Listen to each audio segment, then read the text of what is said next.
Welcome to the Rotary Club of Pleasanton. This meeting is being recorded and will be available on viewing on our YouTube channel. No, it's not pay-per-view, Julie. I want to welcome our visitors. We hope you enjoyed today's meeting and come back again. If any visitors want to learn about becoming Realtors after the meeting, we some of our members are still gathering. And we're a little late on that. I want to thank today's greeter, Roger Emmett. Where are you, Roger? There he is. And I want to thank Andrea Wilson for being our treasurer, our attendance taker. Where are you? There she is. And I'm going to ask and Kathy Alameda for doing everything. I just want you for my own, more than you could ever know. Time, we all remember. All right, you guys ready? I pledge allegiance to the flag of the United States of America and to the republic for which it stands, one nation, indivisible, with liberty and justice for all. Okay, for the four-way pledge. First, please be seated. Okay, so I'm going to stand because I want to be able to read it here. For the four-way pledge, you guys ready? Yes. Four-way test. Apologize. First, is it the truth? Is it fair to all concerned? Will it build goodwill and better relationships? Will it be beneficial to all concerned? All right. So after another couple of dozen tries at this, we're going to get it without having to memorize it. Thank you, Richard.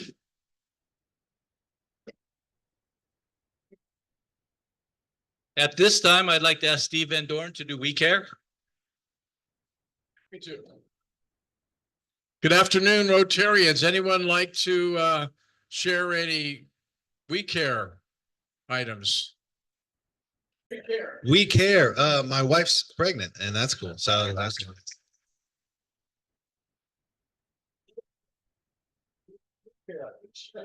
May 3rd or May 4th. My name is Clark Pan. I've been in the club, I don't remember how long, but I think it was 07 or 6 or something like that.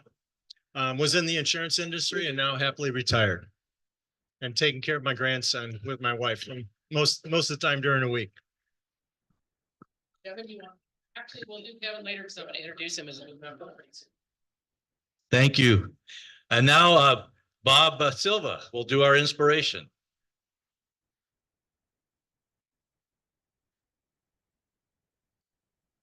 Seems like you have a rowdy table, Bob. I have. There's a plug right there. Yeah, don't look like that. So, given everything that's going on in the world today, awful thing that happened in New York City yesterday, earthquake in Eureka this morning, what the heck is going on? But I'll start out with a quotation from Abraham Lincoln. He answered a question to someone who said, "Sir, my concern is not whether God is on our side. My greatest concern is to be on God's side, for God is always right." And then he came up with something else, which sort of goes along with our government these days. No man has a good enough memory to be a successful liar.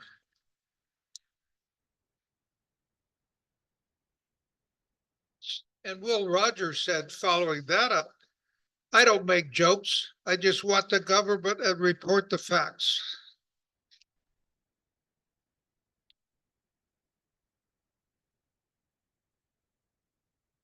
Albert Einstein said, "Learn from yesterday, live for today, hope for tomorrow. The important thing is not to stop questioning."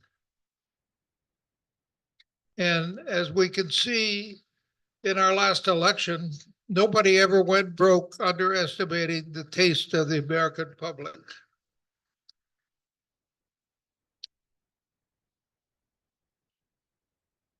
And getting a little serious. Start by doing what's necessary, then do what's possible, and suddenly you're doing the impossible. Francis of Assisi said that. And Christmas is coming, and Christmas is doing a little something extra for everyone. And if I get this paper open, I'll tell you what the last one is. This is from Mother Teresa. From Mother Teresa. Let us always meet each other with a smile, for the smile is the beginning of love. Thank you.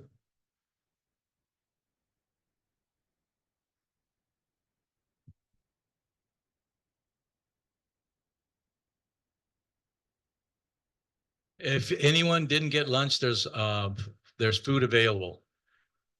Water, hopefully, but. Don't be ashamed to go. Thank you, Bob. That was amazing. Thank you. Ricky, you have something to do and say. Oh, wait. You're right. Hold the phone. Sit down, Ricky. What do you? Welcome. I want to welcome visiting Rotarians and ask that they be introduced. Any visiting or Rotarians other than Kevin? Oh, wow. You do it, Roger, stand up. Okay, I'm gonna do it wrong again. President Jim and fellow Rotarians and guests, I'd like to introduce from the Rotary Club of Dublin under the category of electrical contractor, Excellent. Bob.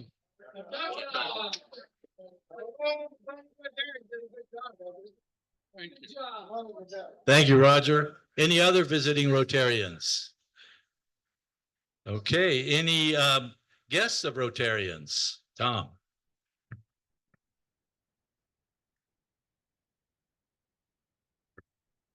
I'd like to introduce my lovely wife, Sue, who's here at the invitation of Jim Hansen.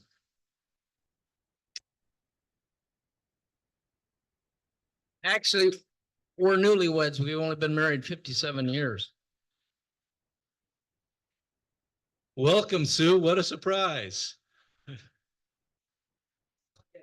And do we have any Zoomers with us? No Zoomers today. No Zoomers today. Ricky, we're ready for you now. I have to introduce someone as well. So this is one of my favorite daughters, Sarah Emmett. Welcome, Sarah. She went to the other middle school in town, so I never had her as a student. She was the first graduating class from Hart Middle School, though. Yes, Tom Hart. My dad and Tom Hart went to college together at St. Mary's. Ricky, now You're ready for me. Could I have Kevin Gundry please come up?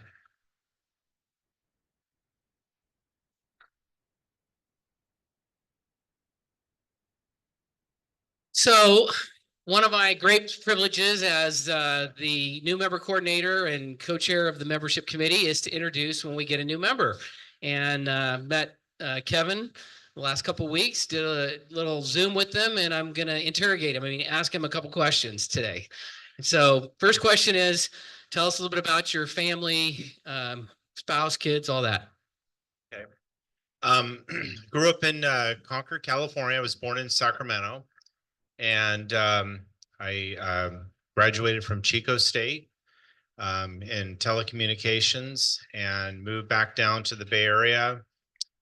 Worked in the summertime back when I was in college as a firefighter with CDF, and then I got into the home improvement business kind of by accident, and didn't use my degree at all, but got into home improvements. And I have 5 children. I have 2 sets of twins. I have twin boys that are 35, twin girls that are 23, and a youngest son who's 19, who's going to Chico State. My girls went to UNR, and my older set of twin boys are autistic, and they both live in Antioch.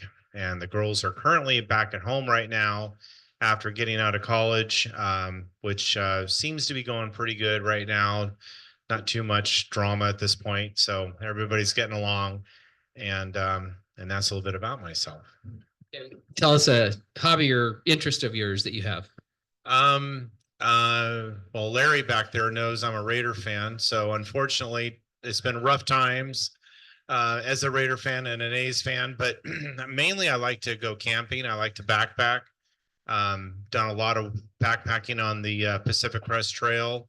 My brother actually did the whole thing from Mexico to Canada. I don't have that much time to do those kind of things. And personally, I've learned my max limit is about 100 miles at a time. And after that, I'm pretty much done because my feet can't take it much longer than that. Can you share one thing that's funny and or interesting you don't mind sharing with the club? Funny or interesting? Off the top of my head, I can say that I'm kind of a weather geek. So I used to keep track of the weather for many, many years growing up at Concord. There's not a lot to talk about weather in the Bay Area, but that was my thing. And then I'm sure you know a little bit about autism. You know, kids tend to focus on one little thing, then they stick with it. So I created a monster. One of my kids, Russell, is obsessed with the weather. It calls me every single day at 6:45 and drives me crazy. And we have to talk about the weather, even though it's literally nothing happening, but he wants to talk about it. And that's been kind of a little nightmare for me, but you know, I created it. Okay, last question is, what area of service in our club are you wanting to get started and involved in? I haven't made up my mind yet, but I wanted to do something more with my life. I've, started my company 27 years ago, and I belong to a networking group, but I thought that it would be nice to do something that is a little bit more beneficial, a little bit more rewarding, and I've been pitched on a few things, being a co-chairman, I think, I forgot what it was now, but that I have served as on the board for this other group I'm in and president and stuff. So I know there's work in whether, whatever you do. And I'm looking forward to getting involved and doing, more than I've done so far in my life. Well, that's awesome. So what we want to do is give you your Rotary shirts that you can wear proudly that says Rotary Club of Pleasanton in your size as requested. And I'm going to change my size in the next 4 months. I guarantee you I'm going to lose about. Get you a smaller one. Problem. All right. I'm going to trade down eventually. All right. And speaking of co-chair, we as a club the club board decided that if you do decide to co-chair, you fast track from your red badge to your blue badge. I screwed up and I didn't bring his package with his certificate and his red badge today, but I will have it for you next week. But this is what you get to look forward to, a blue badge, if you decide to do a co-chair position. So that might be something to entice, sweeten the pot a little bit. All right. Anyway, give a hand to Kevin, please. Thank you. Now, Roger Emmert, please come.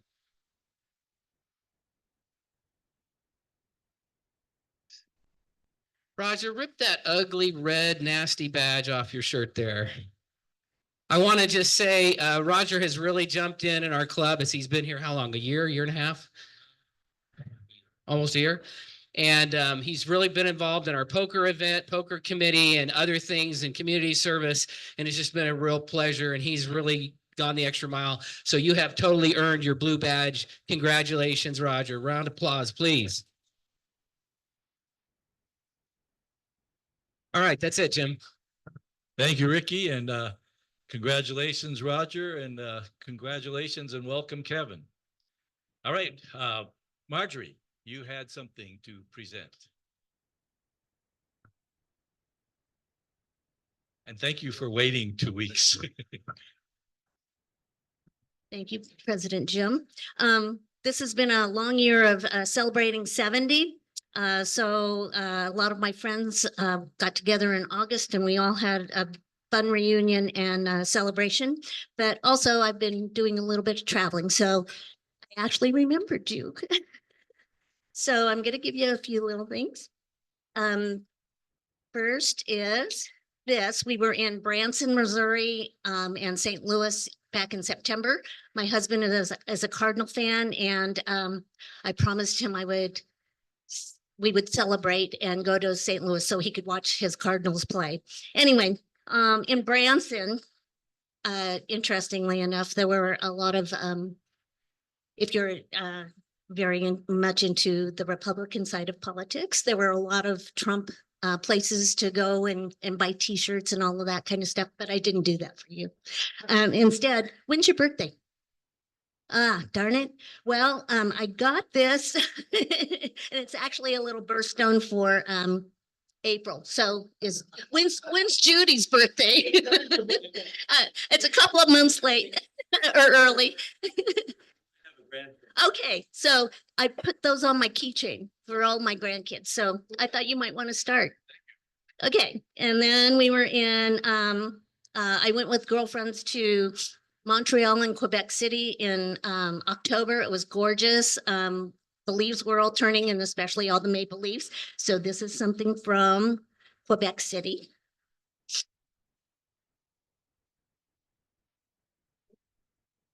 It's maple syrup.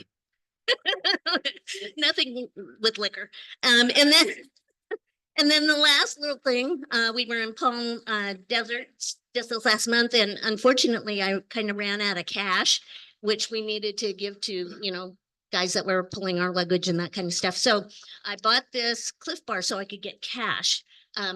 So it's most expensive Cliff Bar you'll ever have, $5. And then I saved you a little Maui Monk, which is what they give on Southwest these days.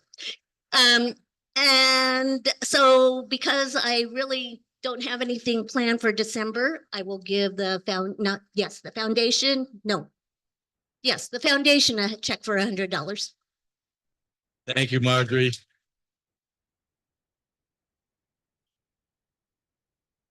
And Marjorie, I've known Marjorie a long time because her kids were my students back in Dublin. Yes, and she also helped my son in his banking career. Yeah. All right, Dr. Bill Burke. And I always called him Dr. Burke because he was superintendent when I became a teacher.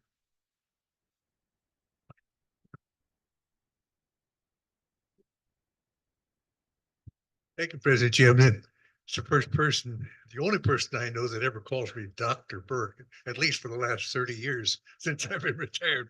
I did do some traveling, and I was thinking about you while I was traveling, as always. I brought a few little things here. Actually, I put this magazine, the Rotary magazine for this month in. It's about travel. And if you haven't read it, if you like to travel, I think you'll really enjoy it. I was disappointed, however, there was no article or suggestion that when you travel, you wear your pin. On this last trip, I had 22 days circumnavigating Australia. I must have been a dozen different people noticed my pin and commented on it. They had to tell me that their grandfather belonged to Rotary or that they belonged to Rotary and what their Rotary projects are. It's a great way to get to meet people, some wonderful people along the way. I'm going to take that magazine back because it's something I want to keep for a while. Now, in the process, I brought you back this beautiful bag. Oh, thank you. It says princess. You can take it home and give it to your wife and tell her she is your princess. And I don't really know. I've got some marvelous brochures and so on for my travels, but I always like to bring you back a little booze. Yes. And in this particular case, Princess, if you travel with them long enough, they give you a key to the little booze locker in the room. And my daddy taught me not to drink alone. So I didn't drink any of it, but I brought it back to you. There we go. Now, if you go to getting picky, you'll probably find one of those bottles that is empty. But that's another story for another time. I will wear this. Like a Christmas tree. And I enjoyed my trip so much, I left a check for $300 for the wheelchair operation. Thank you, Bill. Oh, the bag. You know, my daughter is a marketing team leader for Princess. I have family everywhere. Okay, Mr. Fox. I invited Sue to be here so she could see Tom's presentation. Well, I got to be careful here because I can't cut into Dave's time with real estate update, but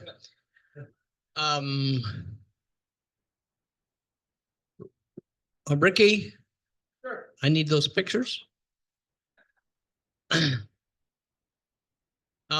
The Lahaina fire was about 1.5 years ago. And if you remember, our club raised money to give to a Rotary Club over in Lahaina to help with a lot of the work that needed to be done over there. And Susie and I had a chance to see some of that in the last couple trips there. That is the banyan tree, which is growing and coming back. It's the only thing worth seeing on Front Street now because everything else is flat. Nothing has been rebuilt there, but the banyan tree is successfully coming along.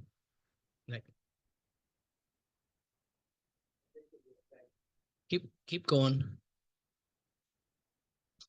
Keep going. Yeah. Okay, this is the work being done by Samaritan's Purse, which is by Franklin Graham started this. It's an international group, but they are doing some work in Lahaina like a lot of other groups are. Next. And we had the opportunity to go work with a bunch of Rotarians and members of the church that we've attended over there. It's one of the oldest, I think it is the oldest church on Lahaina, and it has a very historic cemetery next to it. So I found out while we were there the last time that they were having a work day on a Saturday with the two Rotary clubs, the Kihei Rotary Club and also the Kaanapali Sunrise Club. So it was interesting to meet them there and have a chance to do some work on this cemetery and also get to know some fellow Rotarians. Next. This is the location of the church that we attended, the oldest church in Lahaina. And obviously it was completely flattened. And now they have cleared the area. And that's what's happening in a lot of areas in Lahaina. They've cleared the debris and all the toxic materials. And so now they gradually will start to rebuild residential homes and other things like this church. Next. One of the Rotarians that we worked with. Next. Another one. Next. And that's my wife. She's cleaning tombstones. That was what she had to do on that particular day. Next. That's probably it. That might be it. That's it. Okay. Anyway, work is being done over there very slowly, but we need to continue to support organizations that are doing that work. Thank you. Tom, stay up here. Sue, would you come up here, please? While Sue's walking up, I want to tell you a story. I had the opportunity to go to the Rotoplas Gala a couple weeks ago. Beautiful event celebrating Rotary International, Rotoplast International. And Tom's been part of that organization for how many years, Tom? 20. And how many trips, Rotoplast trips, have you been on? 40. 40 trips over the time. And it's amazing what they do. You all know what they do. It's amazing stuff. So at this event, Tom received an award for his work. He delivers, he's there all the time. When a trip is going out, he drives the truck out and brings all the supplies and does all that. So he received an award. So I asked Sue to bring it today. Tom doesn't know this. I want to represent it to him. And but Sue said, if I can find it. that's how modest and humble this man is. So on behalf of our club, I'd like to represent this trophy to you for your contributions to Rotary and to Rotoplast. So thank you very much.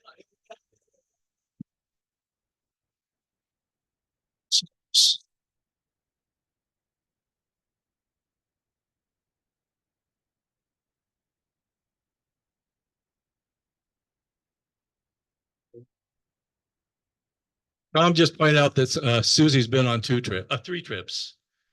So you don't get one yet. Thank you.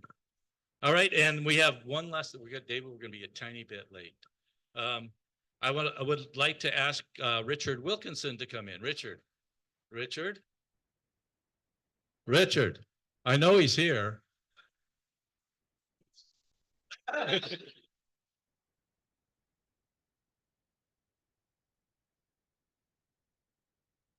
Thank you. Thank Welcome. you, Jim. Hello, my name is Richard and I'm a codeaholic. It started out kind of innocently. There was a Black Friday sale. I really wasn't much for coats before, but I was cold that day and it was 70% off. And so I bought not just one coat, I bought 5 coats. And ever since then, I can't stop buying coats. I don't know what's wrong with me. I just own all these coats and I have to wear them sometimes, even when it's warm outside. Excuse me. What are you doing? You're interrupting me. I'm trying to tell people what's this? What's with all these interruptions? I'm trying to spill my soul to these people and help them understand my issue. And what are you selling here? I'm telling you, there's a lot of people that need a coat besides being a coataholic. You know who else needs a coat? No, this guy here. I've got a whole list of, perhaps you should read it and you can get a clue about who needs a coat. Oh man, I wasn't expecting this. Well, excuse me, everybody. Let me take a look at this. Says who needs a coat? Currently 37 million or 11% of all Americans are living in poverty and struggling to afford basic necessities. 1 in 6 children in America is living in poverty. 7.3 million families are living in poverty. More than 1 million veterans are living in poverty. 25 million seniors are living in poverty. There are over 500,000 people experiencing homelessness in the United States. Oh my God, I did not realize that. Do you fit this list? Wow, well, you're in good company, buddy. I don't know, what can I do to help? You Nice. Well, this is empty. You're not doing a great job collecting coats. I think a few people in this room have thought about this already because we have a little bit of a donation pile going on over here. Wow, that's pretty exciting. I guess I should maybe give up a coat. What do you guys think? Should I give up a coat for this guy? Okay, can you hold that?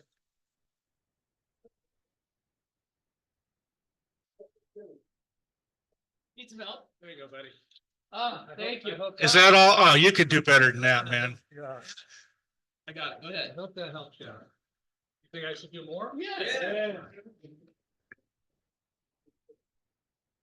So, you guys haven't already figured it out. We're doing a coat drive here at the Rotary Club.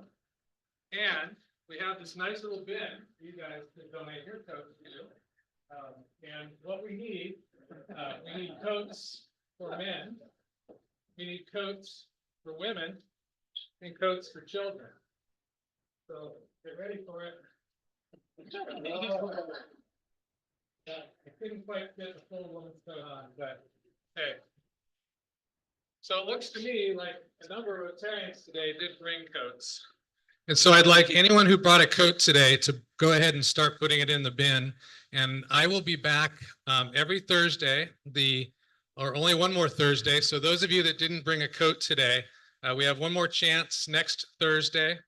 You can also bring them to President Jim's house for the Christmas party if you like. And I appreciate everyone participating. Thank you. Thank you, Richard. All right, at this time, I'd like to ask Brad Hurst to come forward and introduce our guest speaker.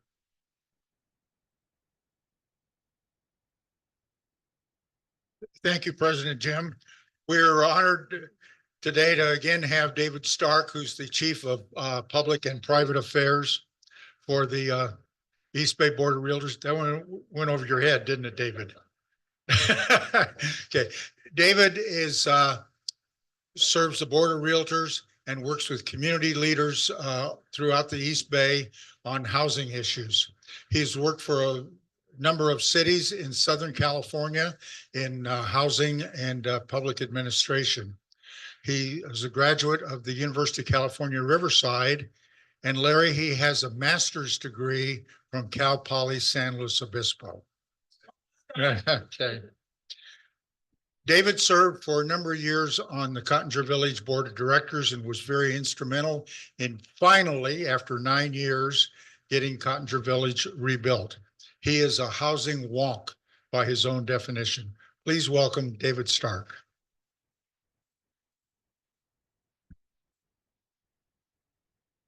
Thank you, Brad. This is a tough crowd. And I think this meeting is probably the toughest. I mean, how do I follow the coat drive? That was awesome. Tom, thank you so much for your contributions to Rotary and everyone else that's been acknowledged today. You do have a fantastic club, and it's been a couple of years since I've been here. I understand the symbolism and meaning of that, and I am going to take it both personally and professionally. And looking around the room, those were 2 long years because there are so many great individuals and community leaders here. So thank you so much for the hospitality in welcoming me back. And I can't wait to come back in 5 years. Helping me today with the presentation will be all of your fantastic and hard-hitting questions. And I know that there's a number of real estate professionals in the room as well who are going to be fact-checking me in real time. So I cannot wait for this. We're going to bookend, and Ricky, I want to thank you for clicking. Do you mind being the clicker? Okay, fantastic. So we're going to bookend this presentation. Well, I'm going to focus on real estate conditions here in the Tri-Valley. We're going to bookend the presentation with some kind of macroeconomic perspectives. The first thing we're going to talk about, and I'm glad that Ricky's here. And Ricky, do you have any competition here? Any of the lenders here? Okay, so this is the part that Ricky and I are going to tag team. Let's go to that first slide. We're going to start with interest rates, because interest rates have had a huge factor, been a huge driving force in residential real estate here in the East Bay and in the Tri-Valley in a couple different ways. Ricky, you're going to click that button once. This is information that's pulled together for our state association, looking at interest rate trends going all the way back to 1971. And what's remarkable about this chart isn't the fact that there was a period in the 80s when the mortgage interest rate was in the 18% range. Now, what's remarkable is what happened in that little rectangle over there, that little rectangle that represents 2022. Now, why is that so important? Well, Ricky's going to push the button again, and we're going to take a look at this slide.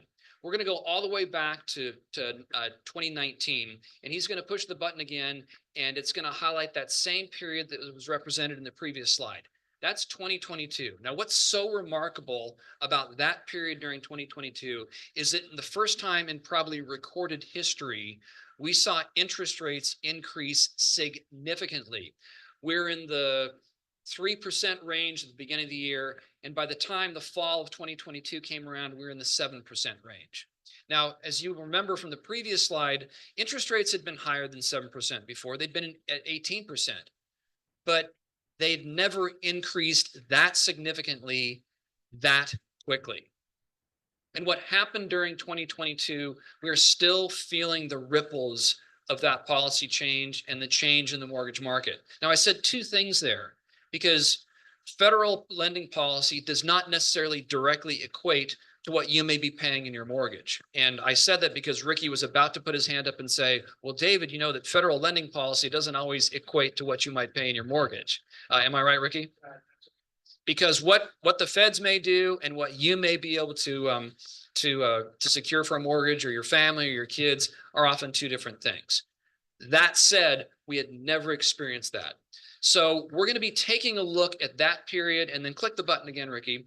And then also what happened year to date so far, because it really does influence what's happening here locally. Go ahead and push that button again, Ricky. Let's see what happens.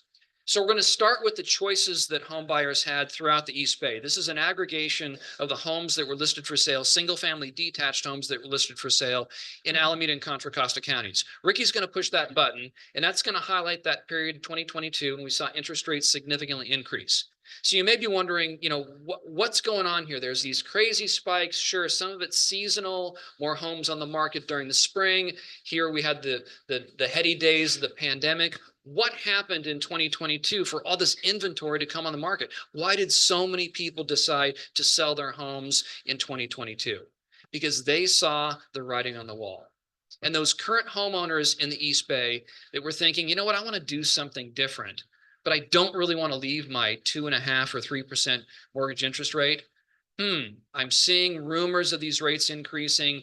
If I'm going to get in, I got to get in now. And that's exactly what they did. We see a decrease in inventory starting at in the summer. Part of that was seasonal. Part of that was current homeowners realizing they'd missed the boat.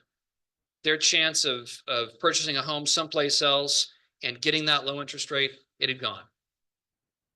Now we take a look at last few months, and Ricky's going to push that button, and we see another increase in inventory. As a matter of fact, comparing the last 4 months, and I apologize, I only have information through October. I got my November statistics about 90 minutes before I came here, and sorry, another reason why I won't be back for the next 5 years. I know, I can read the room.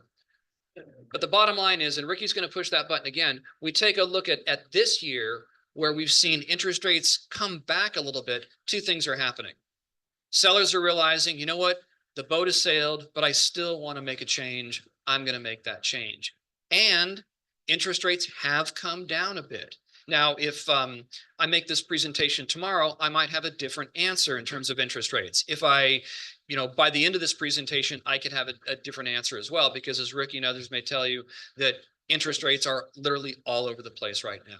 But the bottom line is there were more choices for buyers during 2024, which has been really encouraging for our markets. This is an aggregation of the East Bay. Ricky's going to push the button. It's kind of creepy that this is showing up here, because if I use any bad words, it's going to, well, thank goodness there's some intelligence, because it ain't coming from here. So lots of pretty colors here. We're going to push the button again. And we're going to see here in the Tri-Valley, Dublin, Livermore, and Pleasant. Dublin's represented by green. I don't know why. Livermore by this burgundy wine color. I don't know why. Pleasant by that Fiat 1974 kind of yellow color as well. And we can see, as with the East Bay, a lot more choices for buyers here in the Tri-Valley during that period of interest rates increasing. Ricky's going to push the button again. And here we are, as with the rest of the East Bay, we saw an increase in inventory in Livermore and Pleasanton, not so much in Dublin. Why? Well, lots of new construction in Dublin. Lots of fantastic, beautiful new homes have been built. Lots of people have purchased those homes and they realize, you know what? This is a great place to live. Why would I leave? So also Dublin is a much smaller community, so there's fewer choices as well. Location, location, location.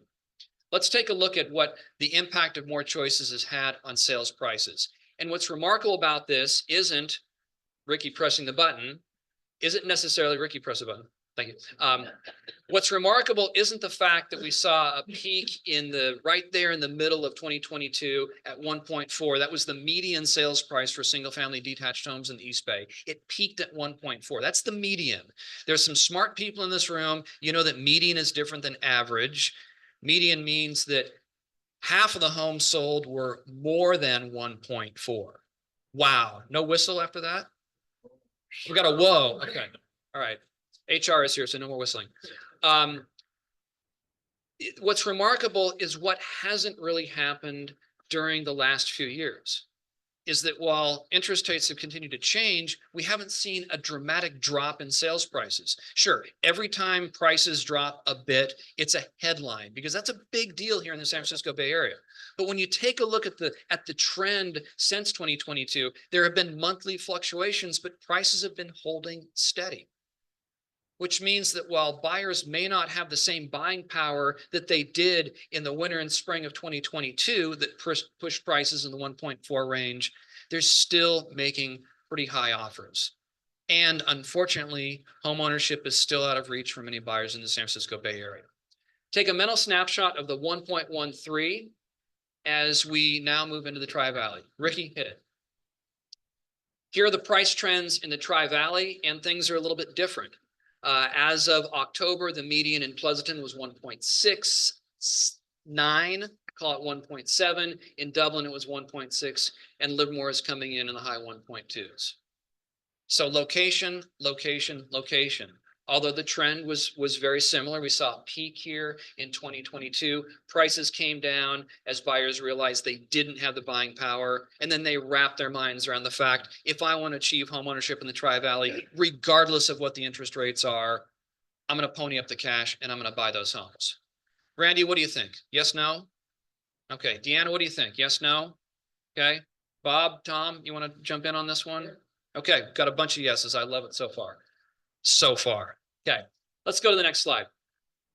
So I like to talk about, particularly for audiences of real estate professionals, so what does this mean for the real estate experience? You know, we can talk about these sky high prices, we can talk about more choices, but the one thing that I like to look at in terms of where the market may be going is how long homes are on the market. And what's remarkable is that, you know, during the pandemic, we were in the high teens, the mid-teens. Number of days a home sits on the market is seasonal. Markets typically slow down during the holiday season. And that's exactly what's happened this year as well. The market has slowed. Buyers are taking a breath. But even though we're looking at sales prices here in the Tri-Valley well above 1.5 and interest rates in the, Ricky, in the mid sixes, if you're doing the calculations to what the monthly payment is, here's the answer: a lot. Even though we're looking at a lot of money, and yeah, days on market has increased, we're only at 25 days, which really isn't that long. Sure, it's slower than where we were in the pandemic, but keep an eye on the fact that when we were in the pandemic, buying power was much greater, and it was easier for buyers to put those offers in. Also, there was this, I'm not going to call it an exodus, but a lot of people made some decisions about where they wanted to live during the pandemic. There was more inventory, people were moving around. It was a different market. So I look at this and say, well, we're only 2 days, 3 days slower than where we were this time last year. If we saw days on market in the 40 or 50-day range, I would say something's going to change. And the thing that's going to change is prices. We're not seeing that. So this is a little foreshadowing as to where the predictions may be coming in. Let's take a look at the next slide. Here's that period during 2022 when buyers literally tapped the brakes. We got to 30 days, not just because it was the end of the year, but it's because the buyers realized, I don't have the power. The sellers had to do what we call, or what real estate professionals call, price adjustments. They had to make some changes. Homes sat on the market as sellers had to adjust their expectations. But once those expectations were adjusted and the buyers came back, markets are moving along pretty quickly. Ricky, hit it. Here we are, already talked about this year, so we're going to keep on rocking. In terms of the Tri-Valley, it's a different story. I mentioned how desirable Dublin is, how people really want to live in Dublin, while the rest of the San Francisco Bay Area and the rest of the East Bay is looking at 25 days on market. In Dublin, it was 13. So for those of you that might look a little, you know, have different opinions about Dublin, it is a highly desirable place to live. The fact that even in the $1.6 million range, homes only sitting on the market for an average of 13 days in October, wow, people want to buy in Dublin. Next slide. I said that with such force too. Next slide. Okay, here we go. So while days on market might be a leading indicator, to me, the ultimate litmus test of how healthy a real estate market is, are homes selling? If we see a big change in sales activity, there's two reasons. Reason number one, there are fewer homes to be sold. Reason number two, buyers ain't buying for whatever reason. We take a look at sales activity comparing October to October to October. We look at the last few months, and instead of sales activity slowing down as we come into the holiday season, it's the opposite. Buyers got on the gas, more homes sold, which speaks to the desirability of home ownership here in the East Bay. Click that slide. Let's take a look at our trends here. Before we do that, here's the drop in sales activity. It wasn't because people didn't want to buy in the East Bay. It's because those accelerating interest rates said they couldn't buy in the East Bay. But as I said earlier, once they figured things out, our sales activity came back or even exceeded where we were when the interest rates were changing so dramatically. At some point, I'm going to take a breath, but not right now. Let's go. Okay, here's this year so far, really encouraging home selling. Next slide. Here we are in the Tri-Valley, and yeah, there's a lot of colors and numbers in here. The takeaway is more homes sold in Dublin and Pleasanton this time, last couple months compared to this time last year. Dublin is down. Why? Because there were fewer choices in Dublin. Isn't because Dublin's less desirable. There's just fewer choices in Dublin. Hit it, Ricky. Okay. As promised, we're going to bookend this presentation, which means it's almost over, by pulling back from the Tri-Valley and looking at some statewide trends. California Association of Realtors conducts a survey of home buyers and home sellers every year. And this is fascinating because it really is a testament to what the future of buyer choices looks like in the state. The conventional wisdom in residential real estate for a long time was typical homeowner is in their home for about 7 years before they sell. That was the conventional wisdom until it wasn't. According to the state, our state association, we're now up to 13 years. That's a statewide aggregation in a very large, very diverse state. I would argue that that number is significantly higher here in the San Francisco Bay Area and even higher here in the Tri-Valley and even higher in Pleasanton. Why? Because this is a great place to live. So when we talk about the housing affordability crisis, when we talk about where are my kids or my grandkids going to live, well, guess what? Their choices in terms of the existing inventory is currently limited, and it's going to continue to be limited. I'm not a home builder. I've got some very good friends that are home builders. We need to build some houses. There, I just said it. If I'm not invited back for the next 5 years, I completely get it. But there's the numbers. Just saying. Next slide. Here's another fun-ish fact that might speak to where the home's going to come from that your kids, yourself, your grandkids might buy. This really colorful, pretty chart tracks the interest rates that current mortgage holders have going back to the first quarter of 2013. And that mix of interest rates has changed significantly. We go back to 2013, and the majority of existing mortgages were in the 5 to 6% range. We get into the COVID crisis, federal lending policy changes to keep the economy going, and guess what a lot of people did? As a matter of fact, I want to test the system real quick. If you can raise your hand, please raise your hand. Okay, put your hands down. If you refinanced during the COVID crisis, please raise your hand. Put your hands down. So just based on this survey and what we're looking at here is that a lot of current homeowners in California refied, and now the mix is about 60% of current homeowners have mortgages in the 4% or less range. Why would I leave my 4% mortgage? Now, as I said earlier, people are making that decision to do so. However, there's a headwind. There's a big headwind, and the real estate professionals in this room understand just how strong that headwind is when they're talking to their clients about, hey, you want to move? Well, I've got this 4% interest rate. And that is exactly what current homeowners sound like, by the way. That's the tone of their voice. That's the language that they use. I just lied. So just something to keep in mind about why that number 13 years is so high. Why would you leave your interest rate? And why would you leave a wonderful place like Pleasanton? Maybe we need to build some more houses. That's it. I'm not coming back for now 7 years. Next and second to last slide. This is really cool. So my real job with the Bay East Association of Realtors is managing our political activities, our advocacy program. So we got a little bit of advocacy here. My colleagues with the National Association of Realtors, they've been pushing a bill called HR 1321, which would double the capital gains exclusion.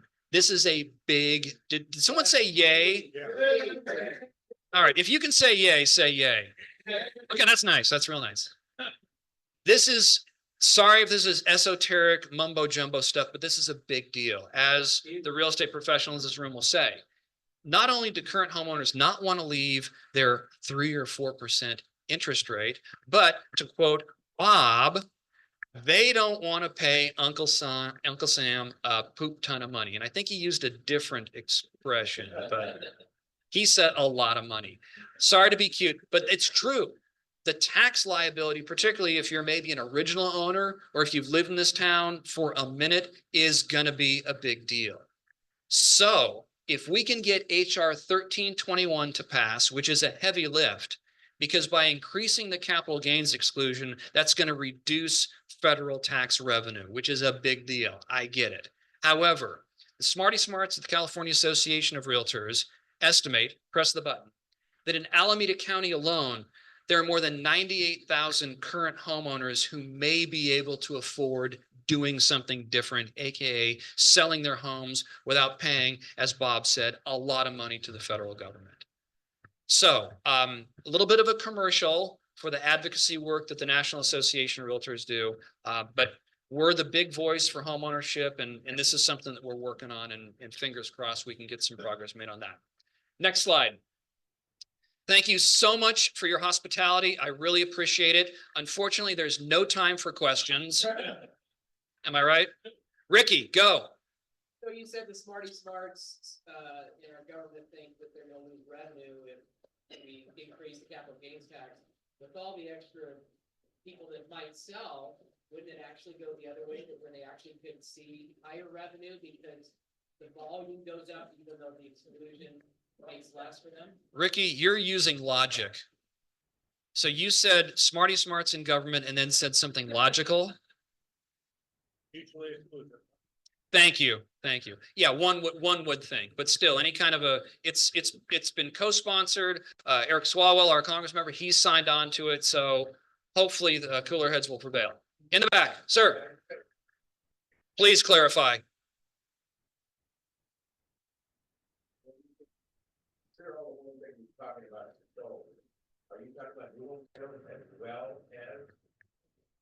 That's a great question. So all of my information, I should have shared this earlier. All of the information I've shared, with the exception of the information from our California Association of Realtors, came from our multiple listing service. And the majority of those transactions are existing homes, because that's just the majority of the makeup of the inventory right now. So it's conceivable that a home builder is putting their homes on the multiple listing service, but my gut is telling me that it's mostly existing product. I don't like the word skewed. The numbers are a representation of real estate activity in Dublin. Yeah, well, I mean, yeah, has there been new construction in Dublin? Absolutely. Have homes sold in Dublin? Absolutely. But the fact of the matter is, we're still looking at an imbalance between need and creation of homeownership opportunities. And I say that because the median sales price in Dublin is 1.6. That tells me that we have an affordability issue that can only be addressed by more supply or by tanking our economy. So did my statistics not include new home sales? No, it may not have. But the point is, here's where we are in terms of inventory. Here's where we are in terms of prices. Here's where the market's going. So hopefully the story where we live in a very desirable area where people are willing to pay a lot of money, regardless of whether the sales activity of new homes is reflected, that story still remains true. If you're talking about Pleasanton, oh yeah, I stand 110% by those numbers, because, and here's a fun fact, the reason I talk so much about interest rates, and this should really resonate in this community, it seems like it's easier to change interest rates than it is to build homes. Get like that? Yeah, that's a nervous laugh from Brad Hurst there. Yeah, particularly in this community. So if we're wondering where's the inventory going to come from, it's going to come from federal lending policy and the mortgage industry. That's what's going to bring the inventory. And if you're wondering why would you say that, take a look at 2022. Did we dump a whole bunch of new construction on the market in 2022? We did not. We did not. But we did start to change interest rates, and sellers got the picture, and that's where the inventory came from. That's a great question, by the way. Thank you for bringing that up, because I should have clarified that earlier. Sir. Yeah, first of all, thank you for coming today. You're welcome. I'll see you in 9 years, sorry. You know, the other side of the coin is also, you talked about capital gains exclusion going up, but But another thing that I've heard you put around, I'd be interested in kind of your thoughts on how far this is getting along, is bringing back the assumability of mortgages. So, because that would eliminate the issue of, if there's some mortgages, if somebody could assume a mortgage. You Sure. see that all the time. Yeah, and that's a great point, and again, how do you solve the housing crisis without getting tarred and feather and voted out of office? If you say yes to housing, you got to figure out, how do you get the existing inventory on the market? So for insights on assumable mortgages, I recommend you talk to Ricky right there, because he's in that business. But yeah, it's a lot of things being talked about, including assumable mortgages. Thank you so much for your hospitality. Really appreciate it. Happy holidays. Great. Thank you, David. At this time, we have an opportunity drawing. David, you're going to draw the ticket. With $153. Wow. David, I'd like you to pick 2 tickies. He's Bradley. Tickies, right? Yeah. Is it Tom or Thomas? Okay. It's a periwinkle ticket. 084-829. That's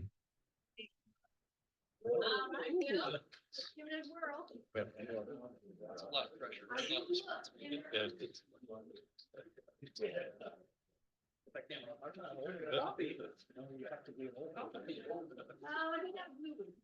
Yeah, we're looking for a red one. Right now. Have to get the red one. David.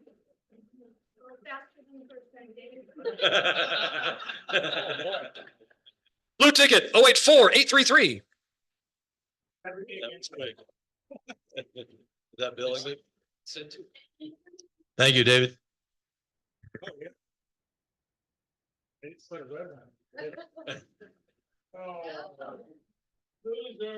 Thanks for playing, Bill. And at this time, we are adjourned.